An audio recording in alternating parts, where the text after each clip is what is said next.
I'm Gigi, this is Sable, and you know this floppy sandworm mask we got? Well, when it was described to us, it was described as a baby sandworm turned into a mask, and I think that the green things that we found at the end of Pyrausta, those were probably eggs, right? So I think one of these eggs hatched, and the guy who wrote the diary turned the baby into a mask.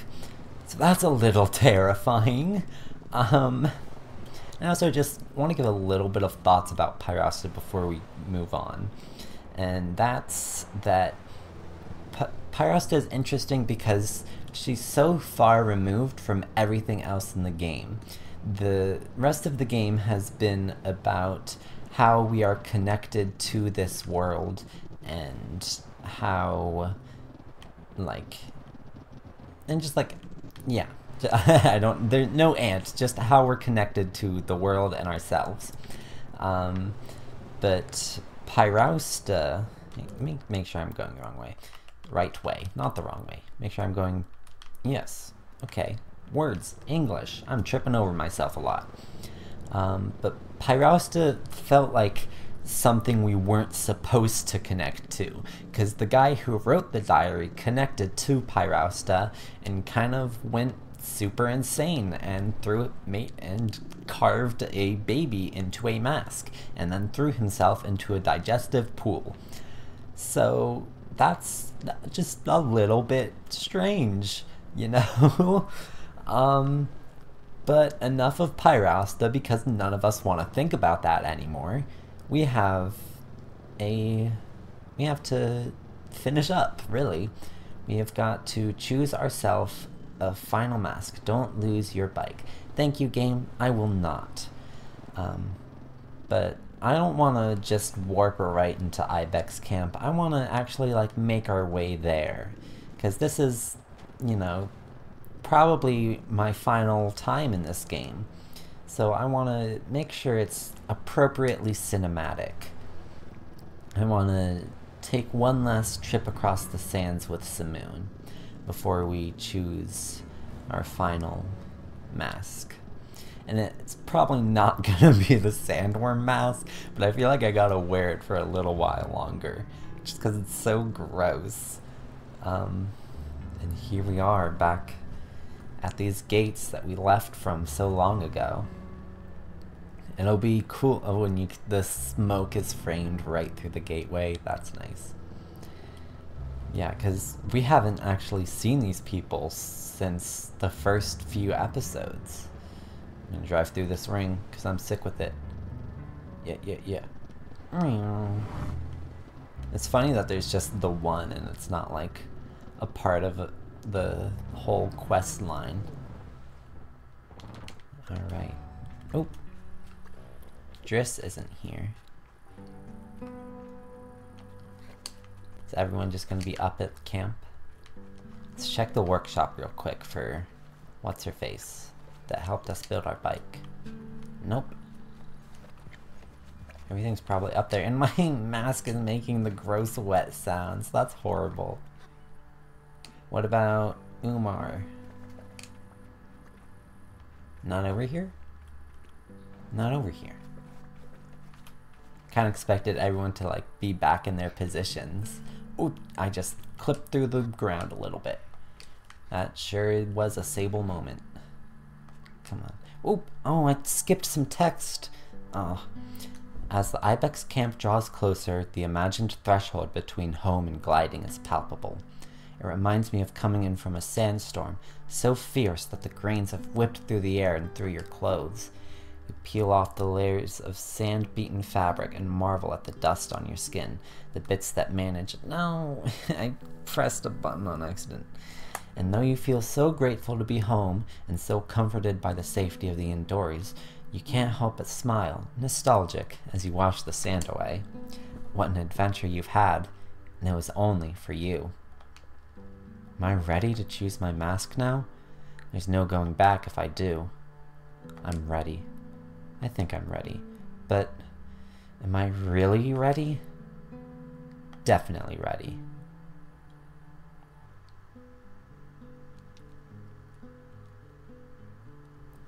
Here's everyone. They're all sitting at the camp. I might be stuck with the sandworm mask. Oh no. You know what? We go with it. Everyone's vibrating a little bit.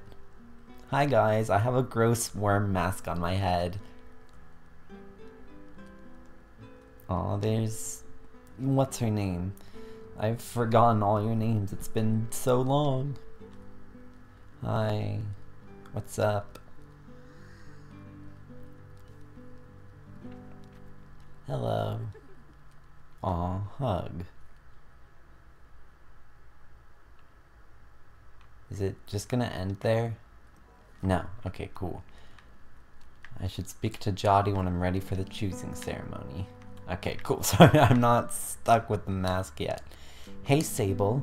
It's strange how children change so much over a short period. Ilaria has grown, but she'll always be a child to me. I did a lot of climbing out there.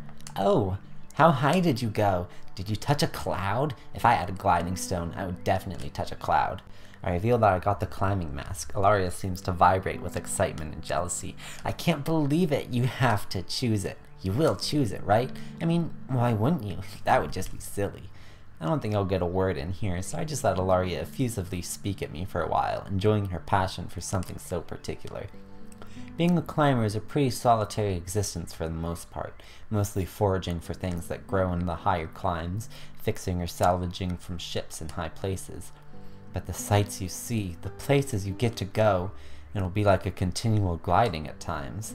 Will I be comfortable at those heights without the gliding stone? You've grown!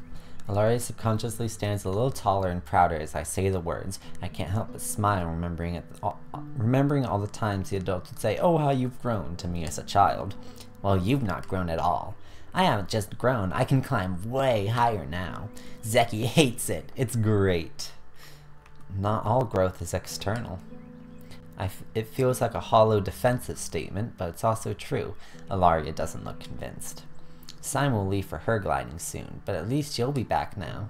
I don't have the heart to tell her that I might not stay with the Abexi. There's still time to decide, so I hold back. Speak to someone else. Zeki, my child, welcome home. How have you been taking care of yourself? You look rather bony. Are you well? Zeki fusses over me. She would always look for reasons to care for us. That's no good at all, not at all. We'll have to fix you up with some of Jotty's lamb stew. I am involuntarily salivating at the thought. It's good to be back. Where have you been? After you left, we headed to some older Abexi campsites, places we used before you were born. Going back, it was beautiful. The land flourishes when you leave it for so long. Each place transformed with life and abundant things to forage since we were last there. Once we leave the Ewer, we will not be coming back for a long time. It needs to recover from nourishing us. I might choose the entertainer's mask. Oh, an entertainer's mask. I see you are kept busy with the young ones on your gliding too. Everybody needs a bit of levity now and then. It's important in life. It's an important part of life, valued by many. But you know the Abexi are not in a position to accommodate such trifles. Fun and games are just that. If you pick this mask, you'll have to find a richer clan to join. We can't afford it. I hope you think carefully about what mask you choose, Sable. Hello. Oh, Sable, it's good to have you home. I've thought about you so much, just imagining all the excitement. Every time you passed a cliffside, I thought, I bet Sable's just hovering everywhere. What do you think of the climber's mask? Ask Halal what they think of the climber's mask.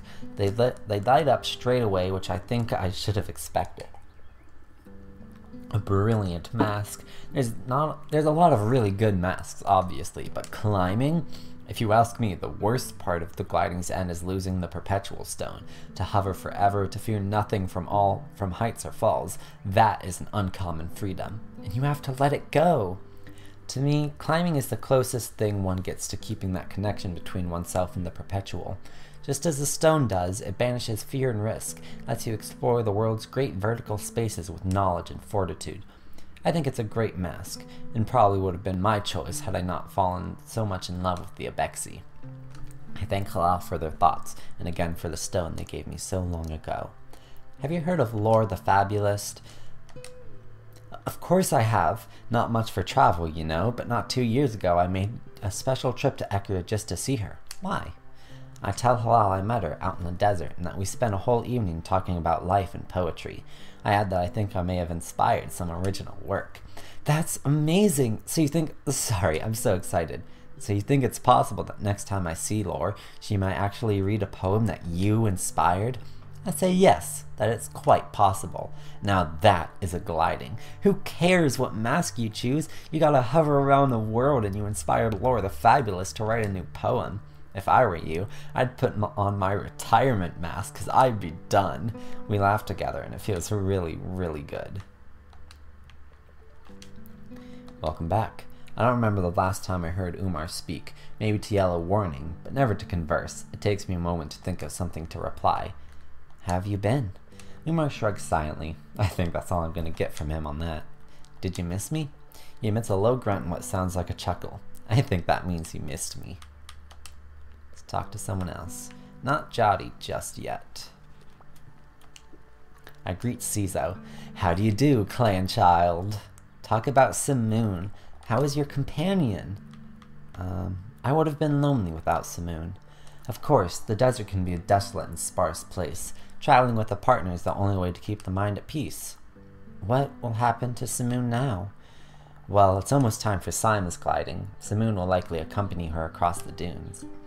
I feel a pang of melancholy as I think about losing Simoon. It had to happen one day. Nobody truly owns a bike in the Abexi, but is merely accompanied by one. I am grateful to have at least had that blessing. I met a lot of your machinist friends. I know this, and I hope they were good to you, and to Simoon. I tell her they were, and she seems to take in a bit of pride at that, which is rare to see in Cizo. Some really great machinists out there. I like them a lot. Do you think I should choose the machinist mask? I ask Cizo if I think I ought to choose the machinist mask, that I might join her order. She crosses her arms and takes time to think.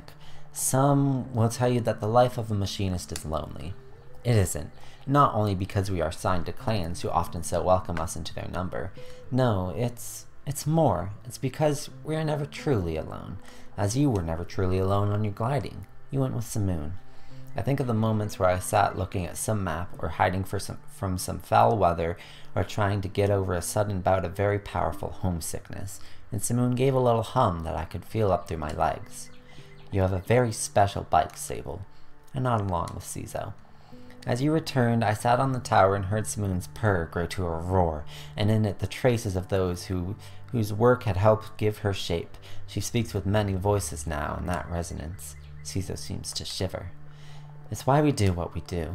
So if that appeals, then I can only recommend it. I thank Cizo for her counsel. Sima! So you came back. Sima crosses her arms. A challenge. I tell Sima I had to come back because when I left, some minuscule little beetle-hunting, part-stealing menace threw a fit about it and couldn't stop crying because she missed me so much. She nods. Yes, Jody took it very hard. I can't help it. I laugh, and I think in doing so I let her win. I tell her I missed her. I missed you too, Sable. I'm happy you came back. Though I can practically see the pout beneath her mask, I'm impressed at how genuine she's able to sound. Even if you don't end up staying for long. Are you going to cry if I leave again? I don't think so, for 2 reasons. She counts them off on her fingers. 1, because it's already happened once, so now I'm used to it. 2, because soon it's going to be my gliding, which I'm going to stay on forever. So I can just go on my bike and chase you down wherever you go. I tell Sima she can't stay on the gliding forever, and that she'll have to choose a mask. Then I'll choose the mask of the bounty hunter. I say that isn't a real mask. Yes, it is. I say it's not. She shrugs. Guess you didn't find it. I tell her no, it isn't real, and if it were real, I would have found it. Don't think so. It's really hard to find. That's part of it. To become a hunter, you have to be a hunter. I ready my next response, but choose to hold my tongue lest I lose what maturity I gained on my gliding. Simon makes a broad gesture that I think is meant to emulate the knocking of an arrow and a bow. Good luck, Sable. I'm thinking of choosing the beetle mask. I think you'd look pretty silly, but you'd look silly in every mask. Good, love that. Missed this one, definitely. I think it'd be like I think it would be a little like getting to play all the time and have a lot of pets. Plus, maybe you get to speak beetle language. I always see the I see beetles. Yes, that's what that is supposed to say. I see beetles go up to each other and do dances and click around and hiss and everything, and maybe they're saying things. So if you want to speak beetle, you could do that. She shrugs. I don't know. All masks are different, and it's not really going to matter once I'm on my gliding and get to come visit you. I ask Simon if that means she can come and bother me. If you're bothered, that's you, but I'm going to come and visit. I can't help but laugh. I tell her I'm looking forward to it. Driss. Hello, Sable. Is there something I want to discuss with Driss? How's the clan been? I asked Driss if how it's been managing the clan while I was gone. Chaotic as ever, which I think you should be pretty happy about. I asked Driss why he thinks I'd want that for him. Because it means it wasn't you. Well, of course it wasn't. Out of respect, I decide not to tell Driss that it may have been him who was at the heart of so much chaos. Instead, I simply assert it very clearly wasn't me. Well, you never know. You're still young, and youth usually comes with its share of chaos. Or at least, it should. Anyhow, you are off the proverbial hook. How nice for me. I'm thinking about choosing the Scrapper's Mask. I tell Driss I'm considering the Scrapper's Mask and ask what he thinks about that. The Scrapper's Mask? You? Really? I'll tell you, Sable, I wouldn't have pegged you for it, but you've always had quite the imagination, haven't you? More of an inner monologue. Yes, well, that's a good trait for a scrapper. You need to be able to have you need to be able to see the beauty in the scraps, you know? And that takes a very creative brain. I think a lot of folks see scrappers and think they're just rubbish pickers, you know? But if you can look at something old and dream up something new, then I think you've got it. And I'd support you every scrap of the way. I thank Driss for his advice. I'd like to relitigate the sand cutter incident. Relitigate, that's not a word I've heard before. I asked Driss once and for all if on that fateful day of my gliding he had actually forgotten to help out with my bike, and if the test ride on the sand cutter was a sly cover-up. He cocks his head. What are you talking about? You know what I'm talking about. But he shakes his head. No idea. I remember the whole bike thing going very smoothly. Plus, you took that sand cutter out and you didn't even get a little bit of fire on it. Great stuff. I accept Driss's response. I suppose even the gliding cannot be the answer to all things. Speak to someone else. I kind of want to see what will happen.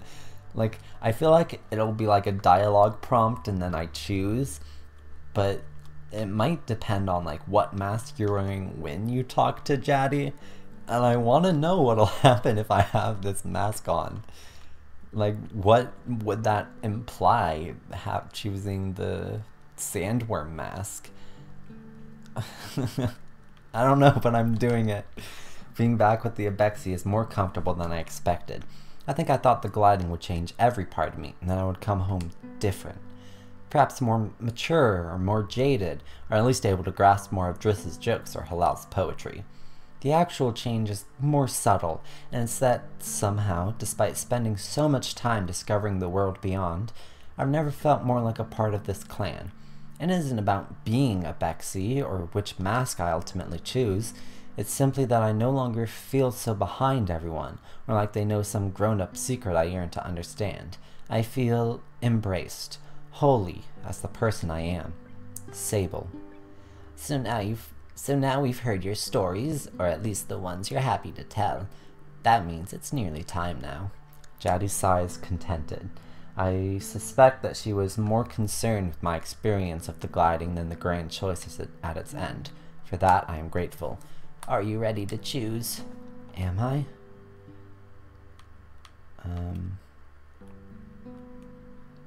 Maybe I should choose the Ibex mask. That is a possibility. I never considered staying with the Abexi. Ooh.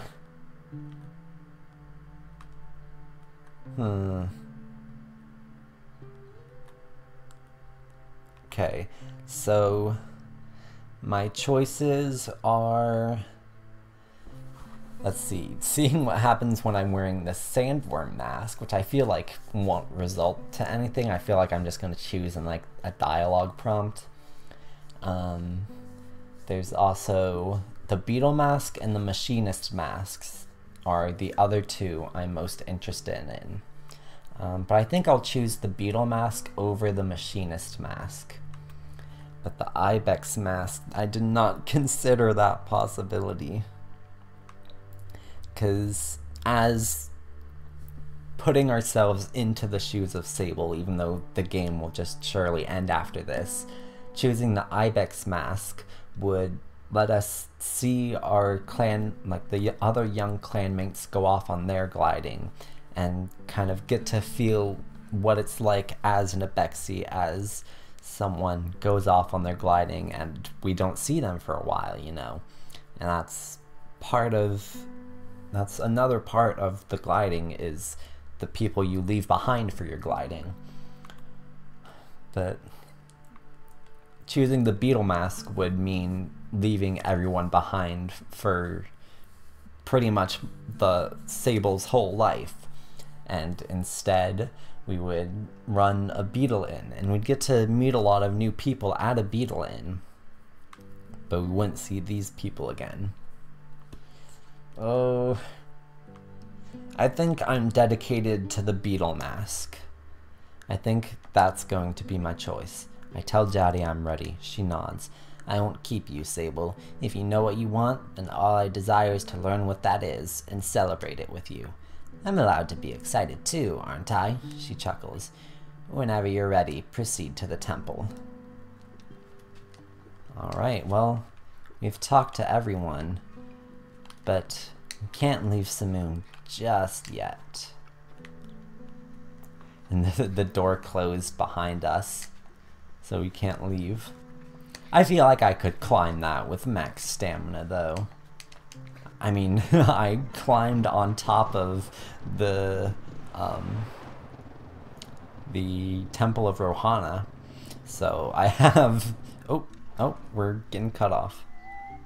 Oh, I was already on Simoon.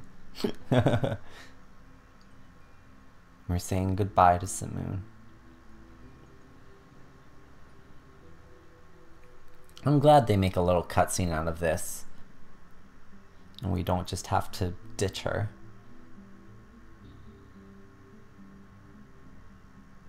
With my stupid sandworm mask. Aw, there she goes. Goodbye, Simoon. Oh, she was just kind of left back there. Goodbye, Simoon.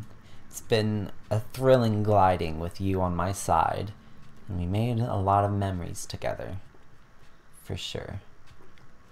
I can't with the sandworm mask. I can't. This is not gonna happen. I can't let this happen. Not something I can let happen. I could also choose the chum mask, but nah. Up we go. Back to where we started this whole adventure.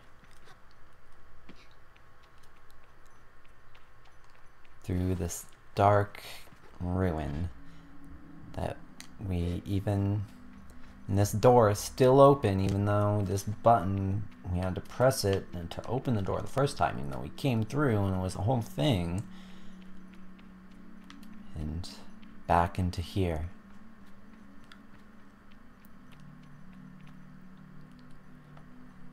Glide on down for one of the last times that we get to use our gliding stone. And now we're greeted by the Perpetual, I suppose. And this big statue must be of Rohana, so maybe the face doors aren't Rohana's face. Oh, we've got all our masks on these statues. That's so cool. So when we started, it was set up like there were just like glowing faces on all these masks, or on all these statues. But now we've actually put our masks on them, and now we get to choose. So it's kind of a bit of foreshadowing about how many masks we could choose. Oh boy. Yeah, and this one's ruined, so presumably no mask for that. I just want to make sure we have all of them. Yeah, seems like it. Okay. Where's beetle mask? Do I want to choose the beetle mask? No. So can I choose? Here's what I know about the sandworm mask. 1. The last wearer died. 2. I found it in a reeking cave near the body of its maddened creator. 3. It appears to be made out of the flesh of baby worms. Is this the mask I'd like to choose? I'm so tempted. I want to choose the merchant's mask. So some of the more obscure ones. Oh, so the ibex mask. This is the ibex mask. Okay. It is a very cool mask, and I did wear it for most of my gliding. Guard mask gazes out at me, and I remember Elizabeth. Could I be a guard? No way. Not happening. Shade of Ecria mask. I do not want to be a machinist, and I have to be very careful and make sure I'm actually hovering over no when I press A. Is entertaining for me? Nope, definitely not. Do I want to choose the scrapper mask? Could I see myself out there, finding treasure amid the ruins? Nah. Do I want to choose the climber's mask? Can I imagine a life of such great heights? See, I was considering the climbing mask earlier on, but I kind of purely rely on my gliding stone to do climbing things, and I could not do that without my gliding stone. So as Sable, I would surely fall off a cliff and die without my gliding stone if I were a climber. Angler mask, no. I can't choose the whale ship mask, that's funny. Or, yes. Oh, this is the atomic mask. On the downside, I may be a few hundred years too late for the job, but on the plus side, I look really good in it. Still, probably not enough to turn into a whole calling. Should I really choose this mask? Yeah, no. I'm not too big on the atomic mask. Oh, this is like totally broken though, so there's like this statue is mostly broken, but the jump mask is still on it, which makes me concerned that like this one might be a mask and maybe I missed a mask here or there. Hopefully not though, because I got all achievements. I want to choose the chump mask. That's tempting. Like, I want to know what happens if I choose like each mask. So it's either beetle or sandworm. I feel wrongly tempted to choose the sandworm mask, and to see what that would entail, if anything. But beetle is the safe option, and there's also a Bexy mask. But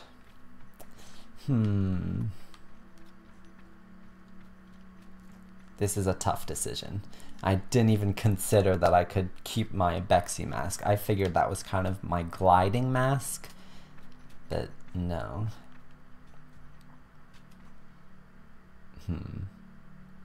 I think I'm going to go with the beetle mask, and then maybe secretly off camera I'll secretly come and do this again. Or maybe this will just like delete my file and I'll be screwed out of it. I'll have to like look it up online or something. But for the sake of our journey, I think we were pretty... We liked the beetle mask a lot, and I like what that implies, what my job would be, taking care of an inn and getting to meet all sorts of people coming and going, and meeting gliders on their own gliding as they explore the world. So I think this is the sensible choice, and Sandworm Mask is the forbidden alternate reality. Yes, beetles are incredible, resourceful, resilient, beautiful creatures, jewels of the dune. Taking the mask of the beetle would mean leaving the Abexi for good and apprenticing at a beetle station, learning the ways of nomad hospitality while studying beetles in the field. Tending to weary travelers, meeting all kinds of nomads from all over the world, I can picture myself getting distracted from daily duties just listening to their tales. Is that what I want? So I can get more description if I say yes. Then I'm gonna see what this describes. Is this the mask I'd like to choose? Am I sure? No, I don't get extra. Okay. I don't feel like I have to listen. I don't have to read all the extra descriptions for the ones that are around here.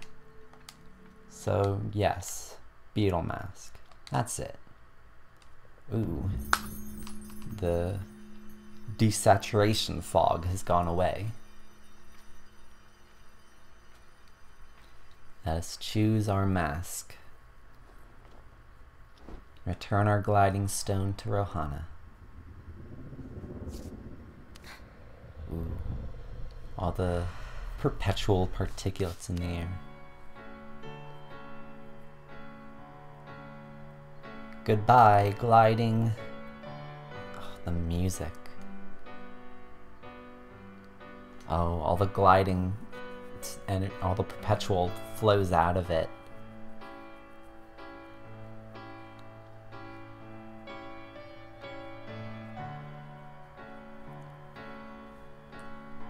We're gonna exit with our mask on.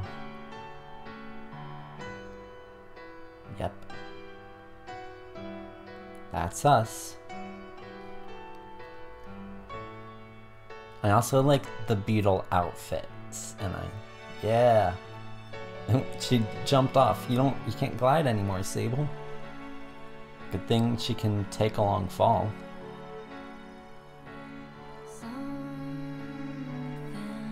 And that's the game. I guess nothing would have happened if we chose the sandworm mask. I want to listen to this song, but I want to listen to the song first.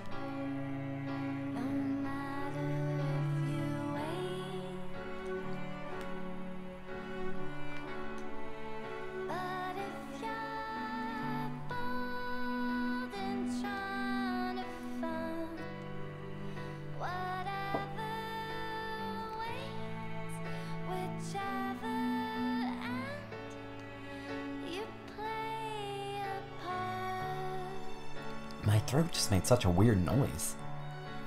That was weird. I hope that didn't get picked up. Oh, and the song just kind of ends. Achievement unlocked. The gliding. Damn. That was a very fun game, I think. I had a couple problems with it. I'm just gonna continue so we can be in the game, but this is not canon. I had a couple problems with it here and there, an unsatisfying quest or a confusing puzzle with weird hints, or oh, we're all the way back here with our gross sandworm mask. We're not wearing this for the outro. Let's put on the mask we chose. And you know what? Let's watch the moon set over Pyrosta. And I lost my train of thought there. Yeah, it was a good game, and the flaws it had, I think, ultimately were minor. And with the main body of the game, it was just pure exploration and getting to see the world. And that was the entire point of the game. And I really enjoyed that. I didn't really know what to expect coming into the game, so just like getting to explore was very fun, and not needing to like worry about any enemies or anything. So yeah, very, very enjoyable game, and I would recommend it if you like a little bit of exploration. But I mean, at this point, you've kind of seen the whole game if you're watching this, and it's kind of the point of the game to explore the world, so playing this blind is kind of the way to go about things. It's not the type of game that you can't play it again if you've already played it once, like Outer Wilds, for example, but I think a lot of the magic is lost on a second playthrough, because it's sort of the point to explore all these things and discover everything about this world for the first time, and you can only discover everything once. That's kind of how discoveries go. So, just trying to make sure I have all my thoughts gathered before we end this series. And I guess, in the end, it's purely symbolic which mask you choose. It's purely, like, there's no extra gameplay or sights to see or anything after you choose your mask. So from a gameplay standpoint, choosing your mask is just like a way to end the game and nothing more. But from within the context of the game, choosing your mask is ending this wonderful adventure you're on and choosing a permanent life for yourself, which is a very fitting way to end a game about exploring the world and discovering yourself and your place in it. But also, I'm just thinking that, like, what would happen if we choose the Sandworm mask? I just want to know that. Would I just become some prophet of Pyrausta, I guess? Would I sacrifice people to Pyrausta for just the sake of being obsessed with her? So in an alternate reality, that's what happened. In an alternate reality, I am sacrificing people to Pyrausta and throwing them into their most terrifying place, into their most horrifying fears. That's the word I want to say. But in this reality, I think I make a home at Marrowbone Station and become the new innkeeper there. So, because that was the first real settlement we discovered. That was the first huge thing that sparked the mystery of this game, I think. This huge skeleton of a dead beast.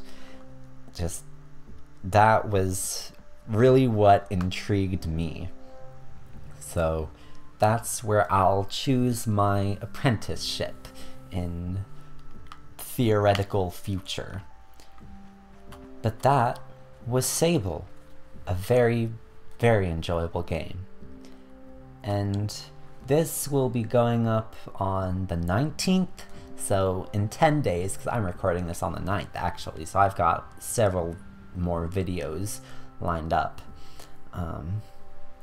And what I'm hoping for is for Silksong to be announced soon, because I want to make that my next big Let's Play. And, you know, the deadline is like June 12th, so there's like a month to go before it's supposed to come out, unless it gets secretly delayed and we get no more news on it, which is certainly possible, unfortunately. But, so I'll see what to do, and I have another little platformer game lined up between then. So if Silksong doesn't come out too soon, then we'll take a little trip into a strange, weird, floaty world and will be a space dolphin, as described on their Steam page. So, I'm Gigi. This was Sable. Next time, I'll see you in a new world. See you then.